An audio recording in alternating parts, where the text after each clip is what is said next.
Bonjour à tous et bienvenue sur la chaîne de BeOK Community, votre première communauté universelle dans le domaine de la santé holistique. Aujourd'hui, j'ai le plaisir de vous accueillir pour une vidéo spéciale. Ce sera une vidéo à thème et le thème d'aujourd'hui, c'est l'obsidienne. Alors, l'obsidienne, c'est une pierre bien connue de tout le monde, mais on va aller dans le détail et on va vous présenter l'obsidienne du Mexique, originaire du Mexique. Je ne suis bien sûr, vous vous en doutez, pas toute seule pour présenter cette vidéo. Je serai accompagnée de Carmen Ferreira et de Thierry, coach Yoshi. Ils vont tous les deux nous présenter les bienfaits de cette pierre et pourquoi cette pierre est si spéciale et peut-elle nous accompagner dans notre bien-être holistique en général. Je vous laisse tout de suite avec la vidéo et on se retrouve à la fin pour conclure. Bonjour Carmen, bonjour Thierry, je suis ravie de vous retrouver dans cette vidéo. Alors c'est une vidéo un petit peu particulière parce que c'est une vidéo à thème sur une pierre bien connue de tout le monde, c'est l'obsidienne. Mais aujourd'hui, vous allez nous montrer sa spécificité ou en tout cas une pierre encore plus spéciale, c'est l'obsidienne du Mexique. Et vous m'avez proposé ce sujet et j'ai dit un grand oui parce que déjà, ça m'intéresse personnellement, mais je suis certaine que ça va intéresser nos membres de la chaîne et les membres BeOK. Donc voilà, je vous ouvre les portes de la chaîne pour cette vidéo. Je vous dis bienvenue. Je vous connais déjà un petit peu, Carmen. J'ai déjà eu l'occasion de faire un webinaire avec toi sur les soins animaliers, vu que tu es naturopathe animalière. C'était un super webinaire. Et Thierry, tu es le premier sur la chaîne. C'est ta première avec nous. Et donc, du coup, tu as aussi des spécificités. Tu es aussi praticien BeOK depuis pas très longtemps. Tu es nouveau chez nous. Donc, pour commencer, j'aimerais te demander, est-ce que tu veux bien te présenter un peu ton parcours et pourquoi est-ce que tu t'es intéressé aux minéraux et notamment à l'obsidienne, vu que c'est toi qui nous as proposé ce sujet. Alors bonjour à tous déjà pour commencer. Et alors moi j'ai un parcours donc et puis aussi merci de m'accueillir sur cette chaîne qui est vraiment superbe et j'espère que en tout cas je vais pouvoir vraiment pouvoir échanger avec beaucoup de monde par le biais de cette chaîne qui m'a l'air vraiment extraordinaire. Donc du coup j'ai un parcours qui est très atypique. On va dire je suis vraiment un autodidacte.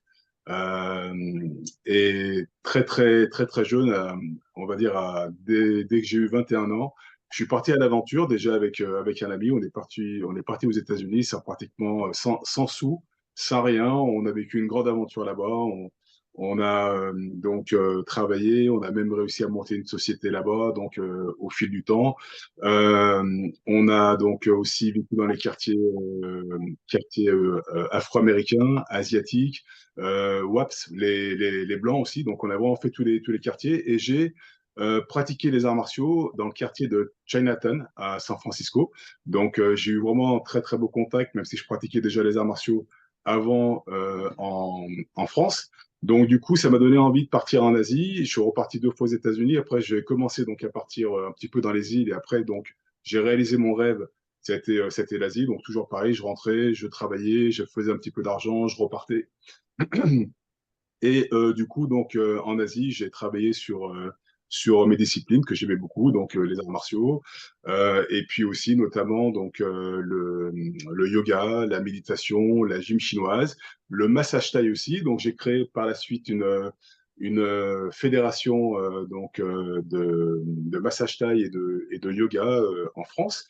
J'ai enseigné mes disciplines pendant des années, et puis un jour, le destin a fait que je suis parti au Mexique. Et au Mexique, du coup, j'ai créé une école aussi pour enseigner mes disciplines. Et à ce moment-là, donc, j'ai découvert l'obsidienne en promenant sur un petit marché mexicain. J'ai découvert un jour un monsieur qui vendait donc des pierres noires. Je me suis approché et j'ai vu que j'ai vu que c'était des minéraux. Je me suis renseigné, j'ai regardé un petit peu ce que c'était. J'ai vu que l'obsidienne avait des propriétés vraiment extraordinaires. Et j'ai décidé de commencer à ramener ces pierres qui étaient au départ vraiment des obsidiennes très classiques, parce que comme on le verra, il y a plusieurs variétés d'obsidiennes. Et donc là, c'était des obsidiennes noires. J'ai commencé à en ramener et puis j'ai commencé en fait à travailler avec, déjà moi en tant que thérapeute. Et j'ai commencé aussi à les proposer donc à d'autres personnes. Et c'est comme ça que ma découverte de l'obsidienne s'est faite, donc on va dire par le biais du destin, tout simplement. Eh ben, ton parcours est vraiment digne d'un film. Tu as voyagé, tu as découvert pas mal de choses. Tu t'es imprégné de chaque culture. Et du coup, je suppose que ton ouverture avec les arts martiaux, le yoga, en fait, l'obsidienne venait conclure ça. C'était vraiment la suite de ça. Et pourquoi l'obsidienne en particulier? C'était vraiment cette pierre-là qui t'a appelé. Il n'y a pas d'autres pierres parce que je suppose que le vendeur peut-être vendait autre chose que l'obsidienne. Alors déjà, ce qu'il faut savoir, c'est vraiment un grand hasard parce que moi, déjà, je suis Capricorne et j'ai découvert par la suite qu'on dit que l'obsidienne, c'est aussi la pierre du Capricorne. Donc, c'est c'est vraiment quand même, enfin, c'est quand même assez marrant, même si bien sûr, elle s'adapte pour tout le monde, mais c'est un signe fort qui a une relation assez particulière avec l'obsidienne. Et du coup, bah, pourquoi? Parce que j'ai beaucoup aimé. Alors moi qui suis thérapeute, c'est vrai que quand on, alors déjà un massage thaï, je fais aussi des thérapies à distance aujourd'hui, mais avant c'était surtout en fait en présentiel par rapport au toucher. Et j'avais remarqué en fait que quand je faisais un soin à certaines personnes, surtout vraiment des clientes vraiment que j'allais voir donc toutes les semaines, que j'avais un type de client euh, qui en fait me pompait et m'absorbait toute mon énergie. Donc j'ai eu un moment donné où je courais dans tous les sens. Je faisais mes coachings, j'allais faire mes cours, j'allais donner des soins. Enfin bon voilà, j'avais vraiment en fait, j'arrêtais pas. Donc j'étais plus plus stressé que ma clientèle que j'allais déstresser parce qu'il fallait que je cours dans tous les sens. Et il fallait après que je me recentre très très vite pour retrouver mon énergie, masser les gens. Et c'est vrai que qu'il y avait des personnes en fait, qui avaient ce don de me pomper complètement mon énergie et je repartais, j'étais vidé. Et même si elles étaient super sympathiques, et souvent elles étaient justement super sympathiques, et bah, ça m'embêtait un petit peu parce que je savais qu'après, j'allais être vraiment fatigué pour même toute la journée, même des fois souvent la journée qui suivait. Alors je faisais de la méditation, j'essayais de me recentrer, de récupérer mes énergies. Et du coup, quand j'ai découvert cette obsidienne, les obsidiennes, j'ai découvert que elle faisait en fait un barrage contre tout ce qui était négatif, qu'elle repoussait tout ce qui était négatif, qu'elle rééquilibrait aussi son énergie et rien que pour ça, déjà, j'ai trouvé ça intéressant parce que je me suis dit, c'est une pierre qui va peut-être pouvoir me servir justement pour faire barrage un peu à tous ces vampires énergétiques et toutes ces énergies énergétiques qu'on peut, je dirais, dont on peut être bombardé, en fait, que ce soit humaine ou même spirituelle. D'accord. De toute façon, on verra plus en détail tout à l'heure. Tu nous expliqueras plus précisément son rôle de barrière, barrage énergétique, comme tu l'appelles. Carmen, bienvenue, Oui. même si je te l'ai dit il y a quelques minutes. Je suis ravie de te retrouver. Toi aussi, l'obsidienne a croisé ta route et tu l'utilises au quotidien, notamment donc dans tes soins de naturopathie animalière. Est-ce que tu peux nous en dire plus sur toi d'abord et comment est-ce qu'elle est arrivée dans ta vie, cette pierre si particulière? Alors bonjour, bonjour Océane, bonjour Thierry, bonjour tout le monde. Oui, on a déjà fait un webinaire ensemble, donc pas mal de vidéos de présentation, donc je vais être très brève là-dessus. Donc je suis devenue naturopathe animalier suite à une reconversion professionnelle, bien que j'ai déjà baigné il y a une vingtaine d'années grâce à Thierry d'ailleurs, qui m'a initiée au yoga, au massage énergétique et par la suite je suis devenue conseillère en produits naturels et instructrice en massage pour bébé. Donc, c'était il y a une quinzaine d'années, une vingtaine d'années. Et puis, c'est revenu dans ma vie, mais j'ai décidé de me spécialiser plus particulièrement au niveau des animaux, donc au niveau de la naturopathie pour les animaux. Et comme la naturopathie est une approche holistique et qui requiert une prise en charge globale, soit de l'individu, soit de l'animal, parce que chaque cas est un cas, je me suis initiée et formée aux soins énergétiques. Donc, on en a parlé à la chromothérapie, à la déprogrammation des mémoires cellulaires, à tout ce qui est également soins chamaniques, aussi bien pour humains et avec une adaptation pour les animaux. Donc, c'est vrai que très rapidement, j'ai intégré dans ma pratique, puisque je me suis formée à la lithothérapie également, j'ai intégré la pratique donc avec les minéraux. Et donc pour proposer un soin par les minéraux et aussi avec des élixirs minéraux que j'utilise très régulièrement au même titre et souvent en parallèle des fleurs de bac. Et pourquoi l'obsidienne? Alors l'obsidienne, parce que c'est par ailleurs un de mes minéraux totems. Donc j'utilise dans tout. Donc chez moi, j'utilise lors de mes soins, à distance ou même en présentiel, euh, sur mes animaux et sur moi également. Est-ce que tu es toi aussi Capricorne ou non? Non, je suis juste avant, je suis Sagittaire. Ok. Sinon, j'allais dire, on serait tous les droits à Capricorne parce que je suis aussi Capricorne. Comme ça, vous savez. Non. Euh, Par rapport à l'obsidienne, donc là, on a vu en global, vous avez détaillé en quelques mots, quelques phrases. Mais l'obsidienne, Thierry, en tout cas celle du Mexique, celle que tu nous présentes, on peut l'appeler aussi l'obsidienne des chamans. Est-ce que tu peux un peu nous détailler pourquoi est-ce qu'on l'appelle comme ça? Alors, en fait, j'ai mis des années à trouver ce que j'appelle des obsidiennes de qualité, parce qu'au Mexique, on a beaucoup d'obsidiennes. Alors, comme je disais, il y a beaucoup de variétés d'obsidiennes. Il y a l'obsidienne noire qui est assez basique, qu'on trouve, si on va dans les régions volcaniques, on peut la trouver par terre, un petit peu de partout. Donc, avec ça, ils font beaucoup d'objets, ce genre de choses. Et puis après, on a des variétés, donc, l'obsidienne était considérée comme une pierre précieuse, semi-précieuse, il y a quelques années encore en arrière en France. Et du coup, donc, on a des variétés comme l'obsidienne céleste, Wishle, Apache, enfin voilà, beaucoup de variétés d'obsidienne. Et là, on va retrouver de très très belles couleurs. Et même dans ces qualités, dans ces variétés-là, on a encore des qualités dans la qualité, je dirais. Donc, voilà, il faut vraiment, parce que les mines d'obsidienne sont de plus en plus rares avec de la très très belle qualité. Et on a un gros souci, je me suis rendu compte en fait, quand j'étais au Mexique, parce que moi qui teste les obsidiennes, j'avais des obsidiennes qui me mettaient mal à l'aise, qui me donnaient des énergies qui étaient pas terribles, qui me faisaient ressortir des choses, mais je me sentais pas vraiment à l'aise avec ces obsidiennes-là. Et je me suis rendu compte que 90% des obsidiennes étaient faites en usine, dans des machines. J'ai même retrouvé encore cette année, j'étais au Mexique, des obsidiennes qu'on trouve sur les marchés, qu'on pense venir du Mexique, et en fait, elles viennent de Chine. Donc, c'est-à-dire que on peut se retrouver au Mexique, rentrer en fait en Europe, en pensant on va racheter une obsidienne faite par des Mexicains. En fin de compte, c'est fait en Chine. Voilà, donc tout ça, c'est des obsidiennes qui sont faites à la machine. Alors, ce qu'il faut savoir, c'est qu'elles sont, pour moi, elles sont maltraitées, parce que donc déjà, on peut exploiter dans certains pays donc des adolescents, des enfants pour extraire des minéraux, hein, pas que l'obsidienne, hein. Par exemple, la labradorite ou beaucoup d'autres pierres sont extraites de façon difficile, avec des conditions humaines très difficiles.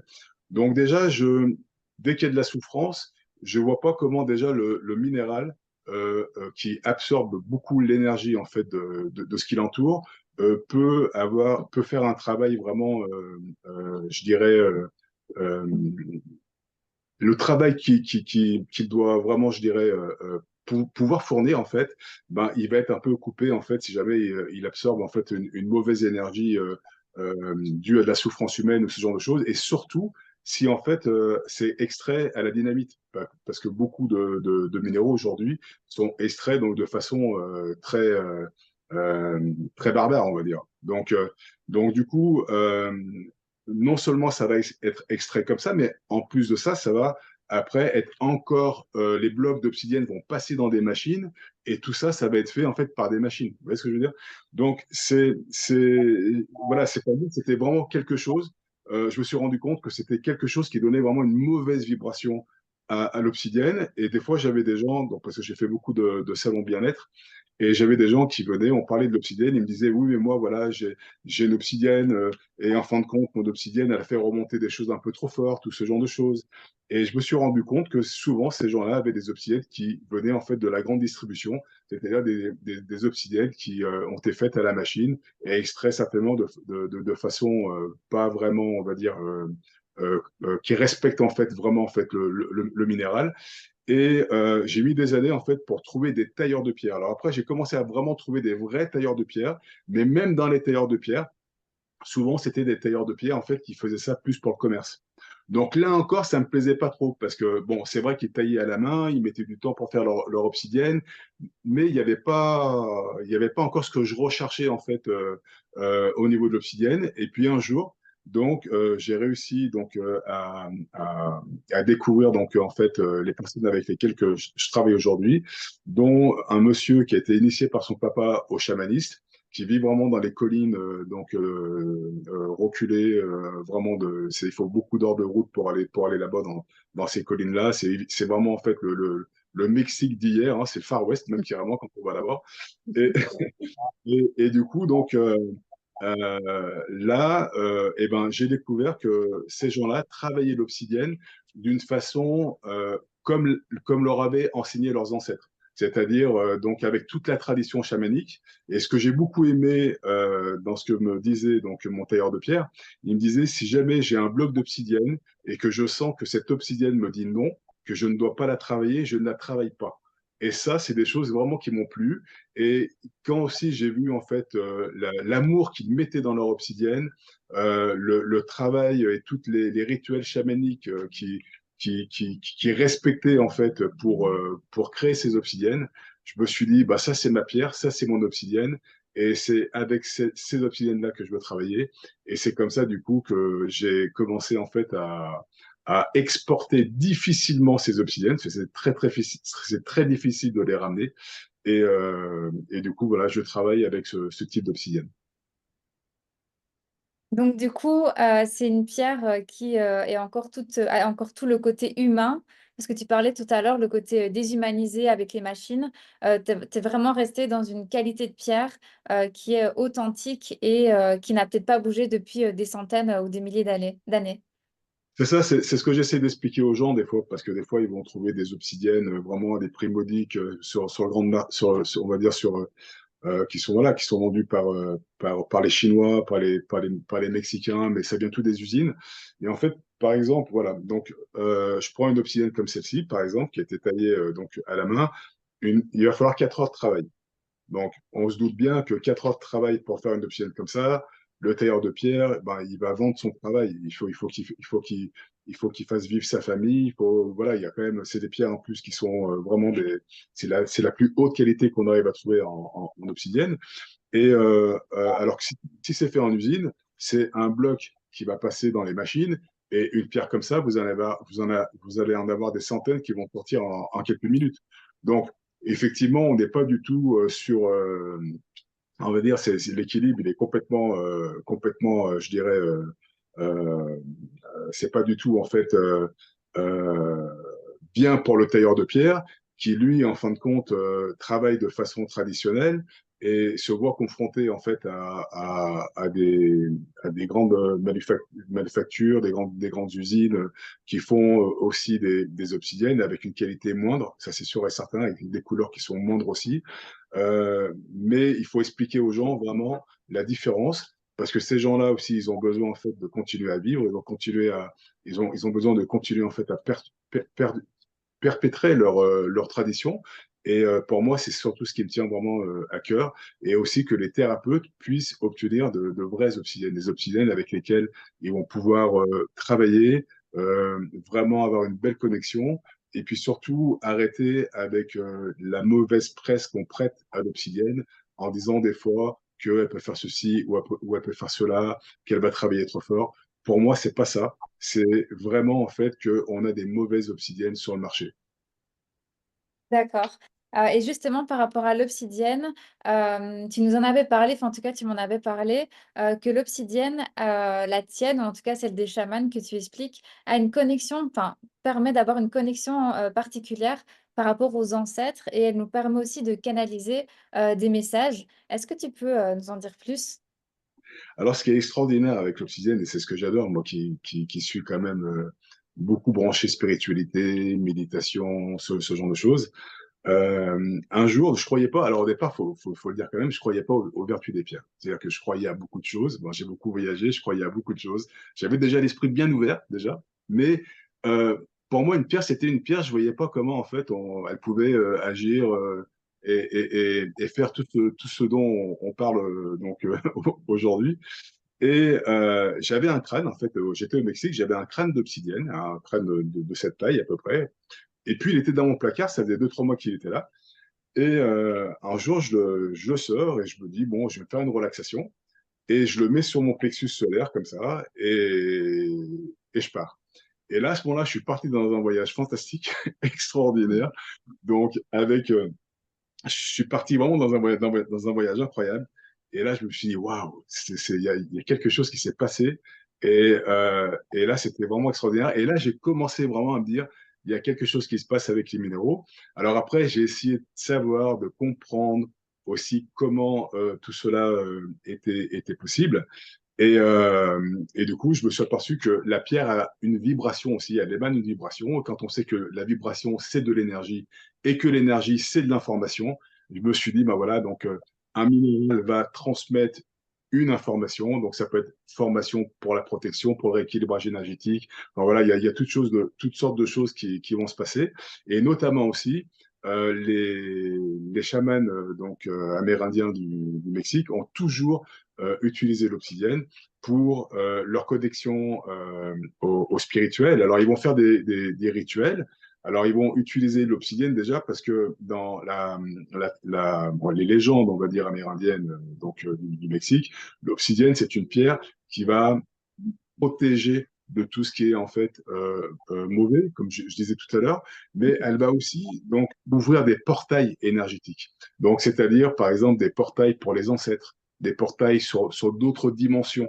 Et c'est pour ça que les chamans les utilisent pour notamment se protéger et en même temps pouvoir tranquillement ouvrir des portails et se connecter en fait à leurs ancêtres sans avoir, on va dire, des, des choses malsaines qui pourraient venir du monde spirituel, parce que là aussi, on a les deux côtés, comme ici, et le mal. Et du coup, donc, ils se protègent de ça et en même temps, ils se connectent à travers la pierre. Et là, ils ont une très, très belle connexion avec l'obsidienne. Mais je dirais aussi une chose qui est importante, c'est que pour avoir des connexions avec l'obsidienne, il faut aussi savoir se détacher du conditionnement, surtout du conditionnement occidental, parce que nous, on est énormément dans le mental, et il faut réapprendre en fait à découvrir cet être intérieur qui sommeille en nous, ce soi intérieur qui est là. Et je crois que eux, depuis l'enfance, ils sont connectés déjà avec leur être intérieur, et du coup, ils se déconnectent très facilement mentalement de leur conditionnement, même s'il est moins fort que le nôtre, parce qu'il est beaucoup plus en harmonie avec la nature, avec tout ce qu'il y a autour. Nous, on est plus en harmonie avec la technologie, avec le béton, avec toutes ces choses-là, avec tout ce qu'on nous a mis en tête depuis qu'on est petit. Donc, pour devenir performant, être dans la compétition, être le plus fort, ce genre de choses. Donc, ça fait de nous des êtres mentaux très très forts et on a des égos et un mental tellement puissant que des fois, même si on va avoir beaucoup de connaissances à travers de livres, des ouvrages qu'on va lire, qu'on va répéter parce que ça va être le mental qui va répéter en fait toutes ces connaissances-là. Mais je dirais que ça suffit pas. Il faut vraiment que ça descende un peu plus dans le cœur, un peu plus que ça se connecte aussi à l'être intérieur. Et à ce moment-là, donc une fois que le mental commence un peu à laisser place en fait à cette autre forme d'intelligence, là on peut vraiment se connecter euh, avec l'obsidienne et puis faire des belles connexions comme le font en fait les chamans avec tout ce monde qui nous entoure, cette matrice spirituelle qui nous entoure et qui est simplement extraordinaire. Vous avez aimé découvrir davantage sur l'obsidienne du Mexique? Alors ne tardez pas et cliquez vite sur la vidéo qui apparaît tout juste à l'écran et rejoignez-nous dans la deuxième partie.